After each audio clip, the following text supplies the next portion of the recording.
खोल दे पंख मेरे, कहता है ये परिंदा, अभी और उड़ान बाकी है। ज़मीन नहीं है मंजिल मेरी, अभी पूरा आसमान बाकी है। हाय फ्रेंड्स, वेल इंपॉर्टेंट होने वाला है। चलिए शुरुआत करते हैं।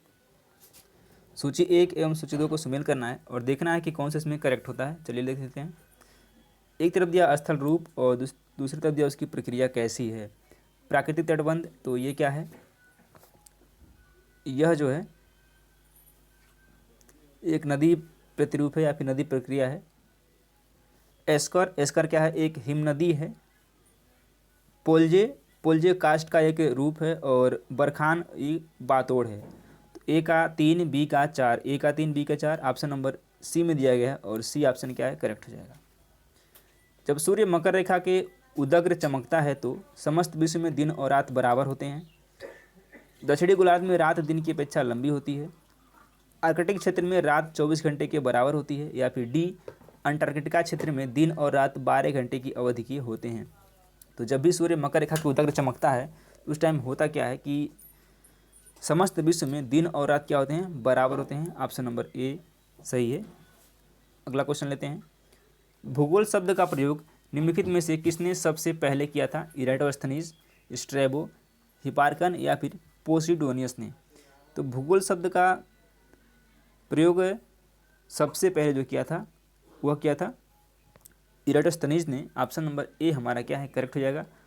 और भूगोल शब्द का प्रयोग इसी ने सबसे पहले बताया था कि पृथ्वी तल का मानव के निवास के रूप में अध्ययन भूगोल की विषय वस्तु बताया था। क्या बताया था कि पृथ्वी तल को मानव निवास का अध्ययन बताया था किसने, इराटोस्थनीज ने। और सिकंदरिया के संग्रहालय में पुस्तकालय अध्यक्ष थे ये इराटोस्थनीज। अगला क्वेश्चन लेते हैं।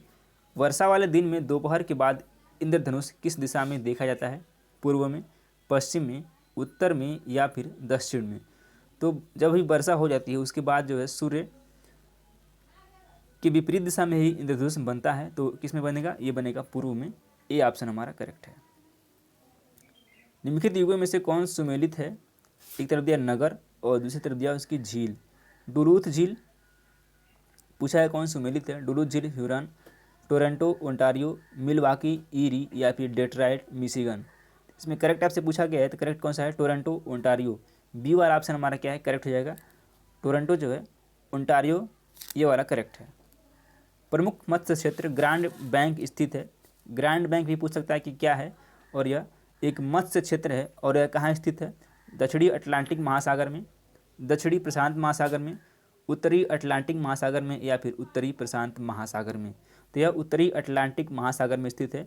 सी ऑप्शन हमारा करेक्ट है। भारत में भ्रंश घाटियों में बहने वाली नदी कौन सी है। महानदी, नर्मदा, कावेरी या फिर सुवर्ण रेखा, या फिर इसको स्वर्ण रेखा भी बोला जाता है। तो भ्रंश घाटियों में बहने वाली जो नदी है वह नर्मदा है। और आप इसको कमेंट बॉक्स में कमेंट करेंगे कि नर्मदा का उद्गम कहाँ से होता है। भारत में भ्रंश घाटियों में, चलिए अगला क्वेश्चन लेते हैं। ये कथन और कारण वाला है। कम विकसित देशों में शिशु मृत्यु दर उच्चतर होती है और कारण क्या है। इन देशों में कुपोषण एवं बीमारियां अनियंत्रित हैं। ए और आर दोनों सही हैं एवं आर ए की सही व्याख्या करता है। ए और आर दोनों सही हैं परंतु आर ए की सही व्याख्या नहीं करता है। या फिर सी है, ए गलत है लेकिन आर सही है। और डी वाला क्या है, ए सही है लेकिन आर गलत है। इसका जो करेक्ट आंसर हो जाएगा वो हो जाएगा ए और आर दोनों सही हैं और आर ए की सही व्याख्या भी करता है। ए वाला ऑप्शन करेक्ट हो जाएगा। कयाल का अर्थ क्या है, तराई मैदान, केरल के लैगून, गंगा डेल्टा या फिर दक्कन पठार की रेगुड़। तो कयाल क्या है, कयाल है एक केरल का लैगून है। बी वाला ऑप्शन हमारा करेक्ट हो जाएगा। और भारत के समुद्र तट के प्रमुख प्राकृतिक स्वरूप की दृष्टि से केरल तथा कर्नाटक के सम्मिश्र तट में उमज्जन एवं निमज्जन के मिले जुले स्वरूप दिखाई पड़ते हैं। यहाँ लैगून की एक श्रृंखला है जिसे कयाल कहते हैं। यह लैगून की पूरी श्रृंखला है जिसे हम लोग कयाल कहते हैं और यह उमज्जन का प्रतीक है। दूसरी ओर रोधिकाएँ एवं स्पीड भी समुद्री छोर की ओर दिखाई दे पड़ते हैं। तो यहाँ से याद रखिएगा कयाल क्या है, एक केरल में एक लैगून है। अगला क्वेश्चन, काई स्कायर टेस्ट में निम्नलिखित में से किसकी माप की जाती है। माध्य विचलन, गुडनेस ऑफ फिट, प्रवृत्ति या फिर परिवर्तन। तो किसका माप किया जाता है काई स्क्वायर टेस्ट में। यह क्या आता है, गुडनेस ऑफ फिट की बी वाला ऑप्शन हमारा क्या है, करेक्ट है। निम्नलिखित में से लद्दाख में किस तरह की वनस्पति पाई जाती है, सदाबहार, शंखवाकार दवा, झाड़ियाँ, पतझड़ वन या फिर छोटी घास। तो लद्दाख की बात हो रही है, तो लद्दाख में सदाबहार, शंखवाकार दवा के रूप में क्या पाई जाती हैं, वनस्पतियाँ पाई जाती हैं, और ए वाला ऑप्शन हमारा करेक्ट है। भारत के किस राज्य में जाड़े की ऋतु में सर्वाधिक वर्षा होती है, जाड़े की ऋतु में बोल रहा है, केरल, तमिलनाडु, आंध्र प्रदेश या फिर कर्नाटक में। तो हमें नहीं पता कि ये तमिलनाडु में होता है सर्वाधिक वर्षा, किसमें, जाड़े की ऋतु में या फिर जाड़े के मौसम में, और यह अक्टूबर से नवंबर के बीच में सबसे ज़्यादा वर्षा होता है यहाँ पे, अक्टूबर से नवंबर के बीच में तमिलनाडु में। निम्नलिखित राज्यों के वन क्षेत्र का कुल क्षेत्रफल के प्रतिशत के संदर्भ में क्रम क्या है, नीचे दिए गए कूट की सहायता से उत्तर देना था। अरुणाचल प्रदेश, महाराष्ट्र, उड़ीसा या फिर गुजरात। वन क्षेत्र के आसपास जो भी जाते हैं 44 का ACBD, यानी कि पहला क्या है, पहले आपका अरुणाचल प्रदेश है, फिर उड़ीसा है, उसके बाद महाराष्ट्र है, फिर लास्ट में गुजरात है। तो ACBD सी वाला ऑप्शन हमारा करेक्ट है। निम्नलिखित नदियों में से कौन सी एक लद्दाख एवं जास्कर पर्वत श्रेणियों के मध्य में प्रवाहित होती है, चिनाब, सिंधु, झेलम या फिर सतलज। तो कौन सी प्रवाहित होती है, यह सिंधु नदी है जो लद्दाख एवं जास्कर श्रेणियों के मध्य में प्रवाहित होने वाली एकमात्र नदी है। भारत की तटरेखा की कुल लंबाई कितनी है, ये काफ़ी इंपॉर्टेंट क्वेश्चन है और वनडे एग्जाम में ये क्वेश्चन कई बार पूछा गया है। 3500 किलोमीटर, 6000 किलोमीटर, 8000 किलोमीटर या फिर 9500 किलोमीटर। कितनी है, यह है 6000 किलोमीटर, बी वाला ऑप्शन करेक्ट है। एग्जैक्ट क्या है, एग्जैक्ट है 6100, लेकिन 6100 दिया नहीं है तो इसमें क्या है 6000 आप मान के चलिए, बी वाला ऑप्शन करेक्ट है। पौधों को कितने आवश्यक तत्वों की ज़रूरत होती है, 10, 15, 16 या फिर 20। तो इनको लगभग 16 आवश्यक तत्वों की आवश्यकता होती है, किसको, पौधों को। निम्नलिखित राज्यों में से किसकी सर्वाधिक लंबी तटरेखा है, गुजरात, महाराष्ट्र, केरल या फिर तमिलनाडु। तो सबसे लंबी तटरेखा वाला राज्य इसमें कौन सा है, गुजरात है, ए वाला ऑप्शन हमारा करेक्ट है। और तटीय रेखा वाले राज्य कितने हैं, 9 राज्य हैं। ऐसे करके ये गुजरात, महाराष्ट्र, गोवा, कर्नाटक, केरल, तमिलनाडु, आंध्र प्रदेश, उड़ीसा। 1 2 3 4 5 6 7 8 और 9, ये भी याद रखना है। निम्नलिखित में से जायद की फसल कौन सी है, चावल, सब्जियां, जूट या फिर मक्का। सब्जियां तो होगा नहीं, सॉरी, चावल, जूट, मक्का और सब्जियां, तो क्या है, सब्जियां हैं जायद की फसल, बी ऑप्शन हमारा करेक्ट है। चेते मिनी क्या है, जाम्बिया में स्थानांतरण कृषि, चिली में खोजा गया एक नया खनिज, न्यूजीलैंड में एक बंदरगाह या फिर डी एक प्रकार का हार्पून। चेते मिनी क्या है, एक जाम्बिया में स्थानांतरणशील कृषि है चेते मिनी। अब कुछ नाम और इसके क्षेत्र की बात कर लेते हैं जहाँ पे वहाँ की कृषि को उस नाम से पुकारा जाता है। बात करेंगे चेना बोला जाता है श्रीलंका में, झूम भारत में, लदांग इंडोनेशिया एवं मलेशिया में, मिल्पा मध्य अमेरिका एवं मैक्सिको में, और रोका ब्राज़ील में। ये सारे क्या हैं, ये स्थानांतरणशील कृषि के नाम हैं जो कि डिफरेंट क्षेत्र में इसको जाना जाता है। तो चलिए, उम्मीद करते हैं कि आज सेशन पसंद आया होगा। सेशन पसंद आए तो वीडियो को लाइक जरूर कर लें। आइए लेते हैं पहला क्वेश्चन। मूक घाटी आंदोलन संबंधित है केरल से, राजस्थान से, यूएसए से या फिर कर्नाटक से। तो मूक घाटी आंदोलन संबंधित है केरल से, ऑप्शन नंबर ए करेक्ट हो जाएगा। और यह है क्या, केरल में पश्चिमी घाट की कुंडली पहाड़ी पर स्थित वनों से आच्छादित एक नरली घाटी है जहां 1 किमी दूर पर थरक डावू जल विद्युत परियोजना स्थित है। तो ये क्या है, मूक घाटी बेसिकली केरल में है, ऑप्शन नंबर ए करेक्ट है। अगला क्वेश्चन लेते हैं। रेडजल का कार्य आधारित है इस संकल्पना पर, यानी कि रेडजल का जो कार्य है वह किस संकल्पना पर आधारित है। भूगोल के भौतिक और सांस्कृतिक पक्षों के मध्य एक द्विभाजन है। भूगोल एक वैज्ञानिक विषय है। भौतिक पर्यावरण में ने मानव को नियंत्रित किया है।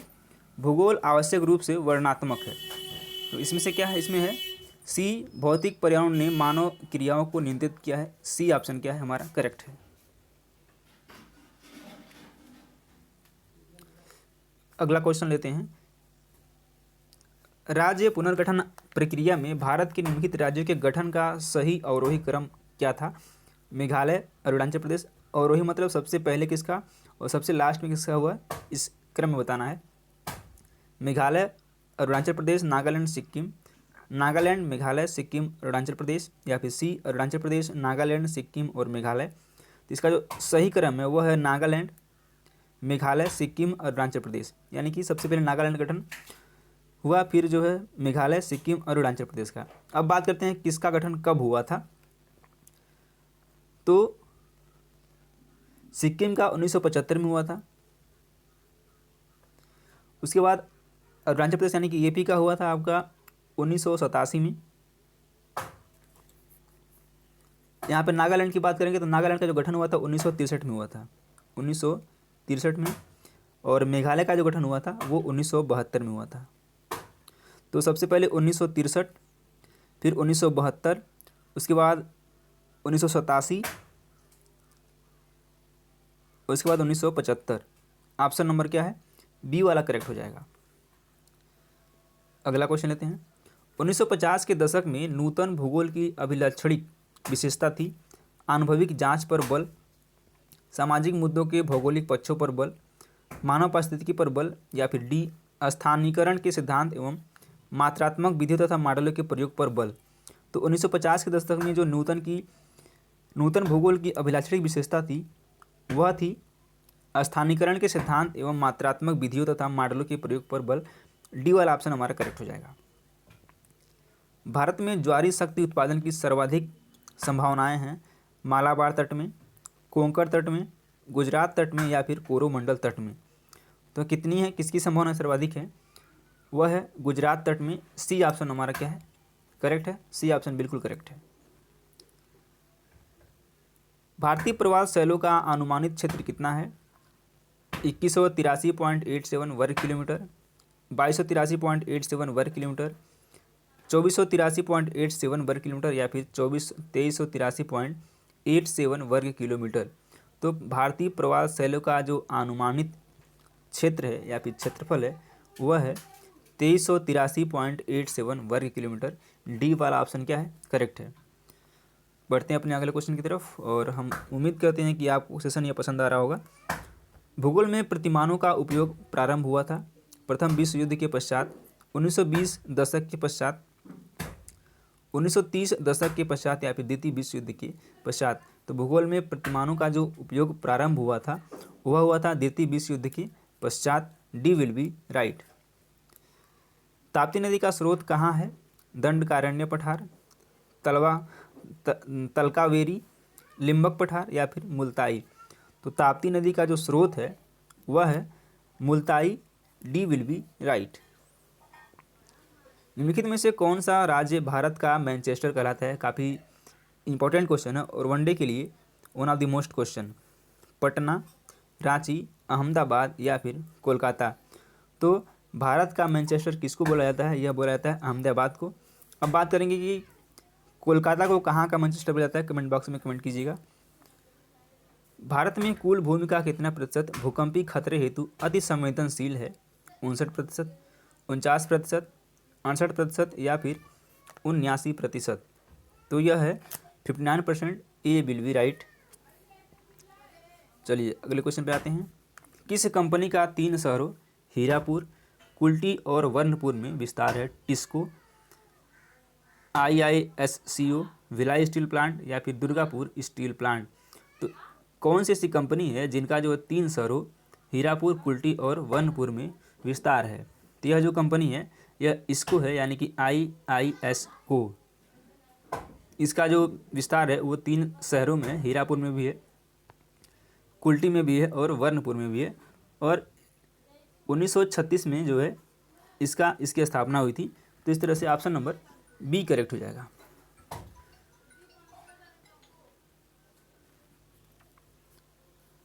निम्नलिखित में से कौन सा कारक सूती वस्त्र उद्योग के स्थानीयकरण में महत्वपूर्ण भूमिका निभाता है, केवल कच्चे सूत की उपलब्धता, कच्चा सूत बाजार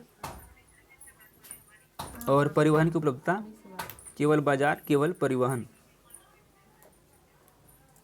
तो 12 नंबर का जो क्वेश्चन है उसका जो आंसर हो जाएगा बी, कच्चा सूत, बाजार और परिवहन की उपलब्धता। बी ऑप्शन क्या है, करेक्ट है।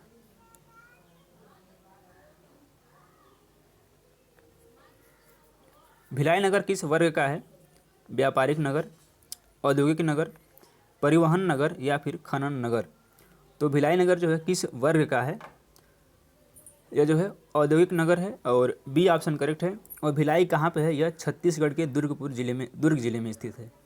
भिलाई कहाँ है? छत्तीसगढ़ में। यही क्वेश्चन यूपी टेट 2019 में पूछा गया क्वेश्चन है कि भिलाई इस्पात संयंत्र कहाँ स्थित है? तो यह छत्तीसगढ़ में स्थित है, इसको भी ध्यान रखिएगा।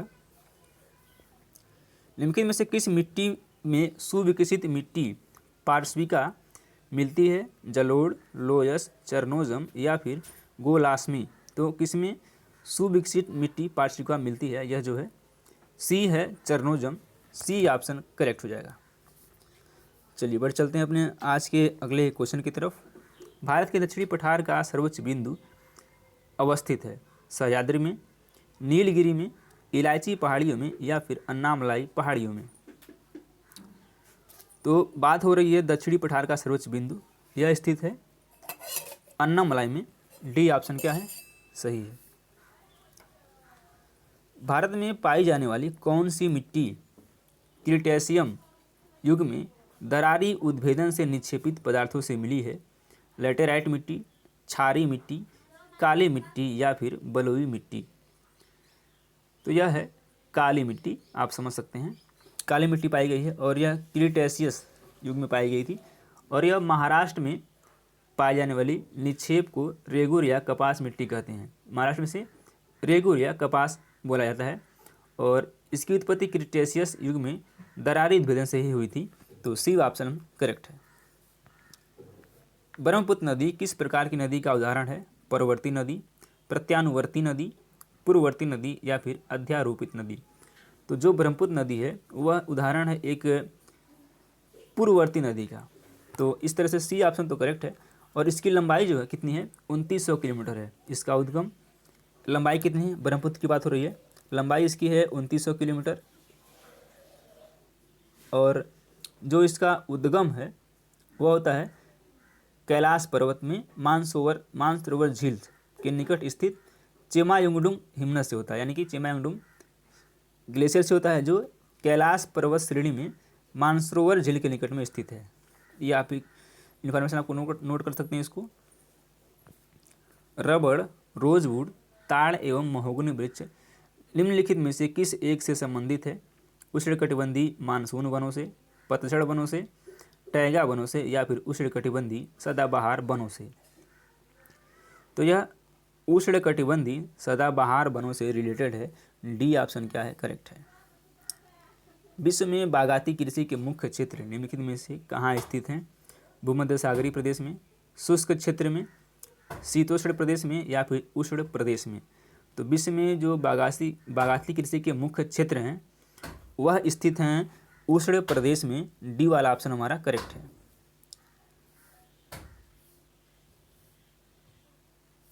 विश्व के बृहद कृषि प्रदेशों का सर्वप्रथम सीमांकन किया गया था जेई स्पेंसर के द्वारा, एच बोबेक, जीटी त्रिवाथा या फिर डी हिटलिल्सी के द्वारा।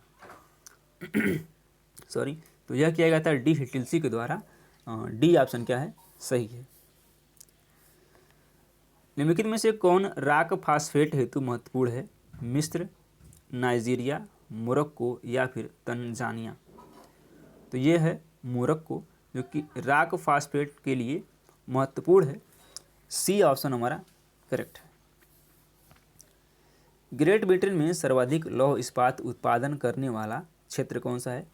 शेफील्ड, साउथ वेल्स, मध्य स्कॉटलैंड या फिर इनमें से कोई नहीं। तो ग्रेट ब्रिटेन में सर्वाधिक लौह इस्पात उत्पादन जो करने वाला क्षेत्र है यह है शेफील्ड। ए ऑप्शन हमारा करेक्ट है। और ग्रेट ब्रिटेन में लोहे का निक्षेप मुख्यतः पूर्वी इंग्लैंड में पाया जाता है।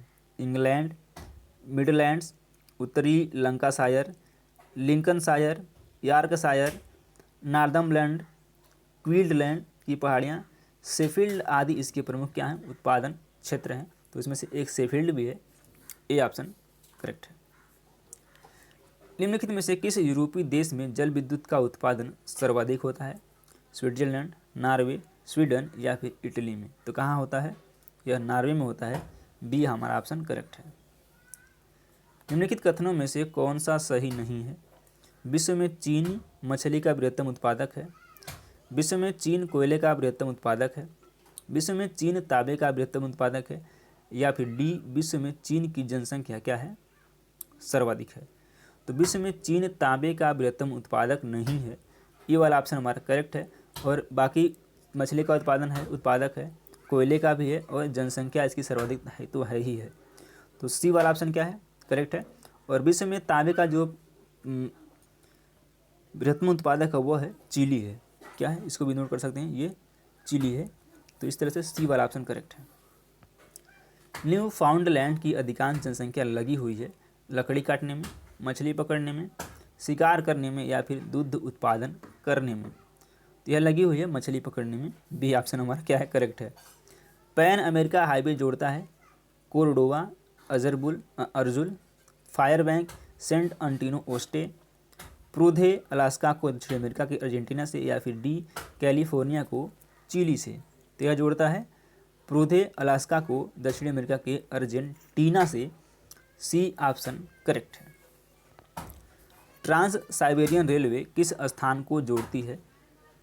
व्लादिवोस्टक यानी कि Saint Petersburg, Kyiv, Moscow, Irkutsk, Leningrad, या फिर डी, मॉस्को ओमस्क। यह जोड़ती है व्लादिवोस्टक को सेंट पीटर्सबर्ग से। ए ऑप्शन हमारा करेक्ट है। चलिए, ट्रांस कनेडियन हाईवे प्रशांत तट और अटलांटिक तट के किन दो शहरों को जोड़ता है? Manitoba Ottawa, Regina Goose Bay, Quebec Whitehorse, या फिर वैंकूवर सेंट जॉन्स सिटी। तो यह 28 का जो क्वेश्चन होगा वो डी ऑप्शन करेक्ट होगा, वैंकूवर सेंट जॉन्स सिटी को। जनसंख्या वृद्धि के सिद्धांतों के संदर्भ में निम्नलिखित में किसने कहा कि जनसंख्या घनत्व में वृद्धि के साथ संतति प्रजनन की प्रविष्टि में स्पष्ट कमी आती है? सेटलर, द कस्त्रो, पर्ल रीड, या फिर डबल डे ने। यह कहा है द कस्त्रो ने। बी ऑप्शन करेक्ट है। जनसंख्या वृद्धि के स्वरूप में एक लंबी कालावधि में घटित क्रमिक परिवर्तन को कहा जाता है जनसंख्या विस्फोट, जननांकीय गत्यात्मकता, जननांकीय संक्रमण, या फिर जननांकीय रूपांतरण। इसको बोलते हैं जननांकीय गत्यात्मकता। बी ऑप्शन करेक्ट है। और हम सेशन को यहीं तक रखते हैं और हम उम्मीद करते हैं कि सेशन आपको पसंद आ रहा होगा। सेशन पसंद आए तो वीडियो को लाइक कर लें और चैनल को सब्सक्राइब कर लें। यह क्वेश्चन आपके लिए है, आप इसको कमेंट बॉक्स में कमेंट करेंगे।